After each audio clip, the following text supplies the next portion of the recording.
이재명 대통령 국정 운영 지지율 NBS가 발표한 것은요. 69% 잘하고 있다가 69%고 그게 직전 조사인 2주 전보다 2%포인트 오른 수치입니다. 와, 거의 70이네요, 진짜. 예, 이 진짜 높은 수치죠. 네. 그리고 이제 59로 시작을 했는데 점점 올라가는 추세라는 게 이제 놀라운 대목인 것 같고 그리고 이제 오늘 갤럽에서 발표한 대통령 직무평가도 네. 긍정평가가 65%, 부정평가가 24% 이렇게 나왔습니다. 네. 뭘 제일 긍정적으로 보시나? 아 근데 원래 항상 긍정과 부정은 같이 가는 거잖아요. 네. 뭘 제일 잘하냐? 민생 경제를 제일 잘해서 긍정 평가한다. 그러면 뭐가 마음에 안 드냐? 민생 경제가 부족해서 부정 평가한다. 이런 식으로 네, 나오긴 네. 하고 있습니다. 네. 네. 자, 하여튼 뭐 대통령의 지지율이 이렇게 높다는 거는 민주당으로서는 사실 지방선거 앞두고도 굉장히 고무적인 일이기도 하고. 사실 지방선거는 네.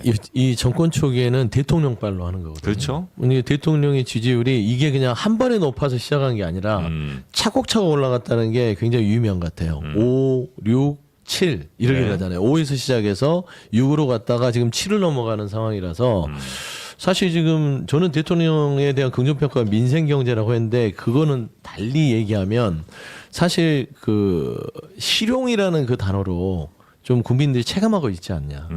그래서 모두의 대통령이 통하고 있다. 저는 그렇게 보입니다. 네. 아니 뭐 이제 이렇게 저렇게 다양하게 좀 봐야 돼요. 그냥 오늘 갤럽에서 가끔 해주는 그 분기별 역대 대통령과의 비교표 있거든요. 네. 그래서 보면 늘 역대 1위는 YS 이 시점에서는 1년 차 이내에는 아 그러니까 이게 이때가 금융실명제하고 뭐 하나의 난리 났어. 촉결하고 하나의 처음에 하나의 촉결. 장난 아니었어요. 네. 그 다음에 두 번째는 문재인 대통령입니다. 네, 맞아요. 그래서 지금 수치는 지금 늘 그래서 3위권이에요. 박근혜 전 대통령이 사실은 초기에 굉장히 잘 나갔습니다. 그걸 좀 잊으시면 안 되고 근데 갤럽은 특이한 게 그 이유를 묻잖아요. 이유가 여기 자유응답이거든요. 제가 늘 강조하는데 왜 뭘 잘하고 있냐고 했을 때 뭐 전반적으로 잘하고 있다도 있는데 거기에 늘 법원 개혁, 검찰 개혁, 언론 개혁이 없어요. 근데 반대 이유에는 늘 검찰 개혁이 있어요. 아 그래서 당에서 별로 서포트를 못 해주고 있는 거다. 왜냐하면 작년 하반기부터 해서 쭉 보면 검찰 개혁, 법원 개혁, 언론 개혁밖에 없거든요. 예, 당에서 한 거는. 예, 당에서 한 거는 나머지는 뭐 정부 뭐 해가지고 비쟁점 법안 올라가는 네, 거니까 네, 네. 잘 봐라. 지금 중도가 어떻게 하고 당의 확장 전략이 뭔지. 근데 내부에서는 당내 경선을 위해서 어떻게 돌파할 거냐를 중심으로 코드가 잡혀 있다 보니까 계속 엇박이라는 얘기가 나오는 거다라는 부분은 다시 한번 짚어줄 필요가 있다라고 생각합니다. 네.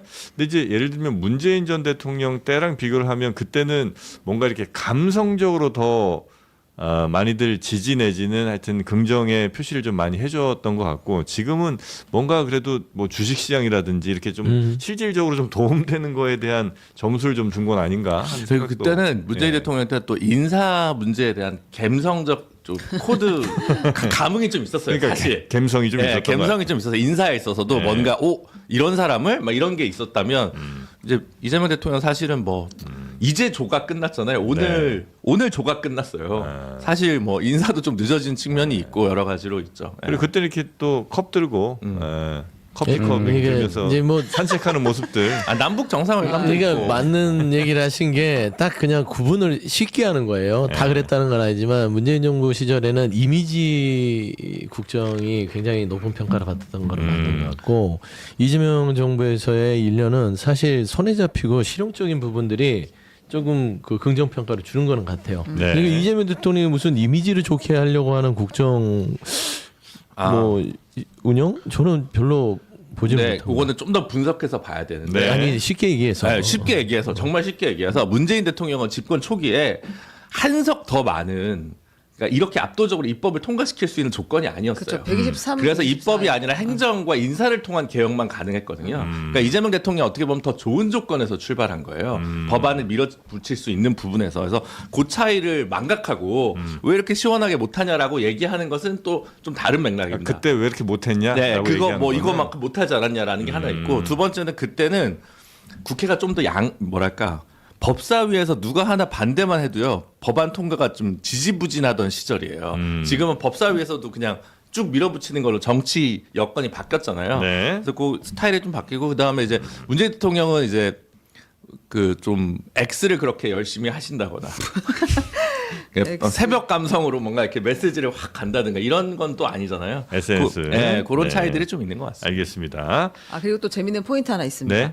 그 이재명 정부의 부동산 정책에 대해서 긍정적이다라고 답변한 게 51%라는 거예요. 아, 그래요? 2013년 이후 처음으로 이제 부동산 정책에서 긍정 평가를 받았다라는 점인데요. 이어서 전달을 해드리면 대통령이 부동산 정책 결정 과정에서 다주택자 절대 들어가지 말아라. 비거주 고가 주택 소유자 배제해라라고 이야기했잖아요. 네. 그래서 청와대 지금 다주택 참모들이 집을 내놓고 팔고 이제 이렇게 하고 있는 상황이라고 합니다.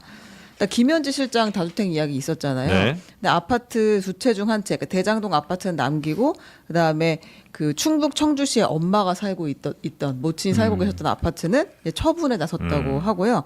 3주택자인 이성훈 청와대 국토교통비서관은 주택을 모두 처분하기로 했다고 합니다. 세 개 다? 네, 근데 이제 요거를 본인이 확실히 오케이 한 것 같지는 않고 이제 네. 보도가 나왔는데 크게 부인하지 않고 이제 조율 중이다 이런 상황의 입장을 낸 것 같아요. 그래요? 네, 그래서 다 처분하면 이제 무주택자가 되는 것이고 그러면 네. 정권의 기조에 아주 발맞추는 그런 상황이 되겠지요. 네.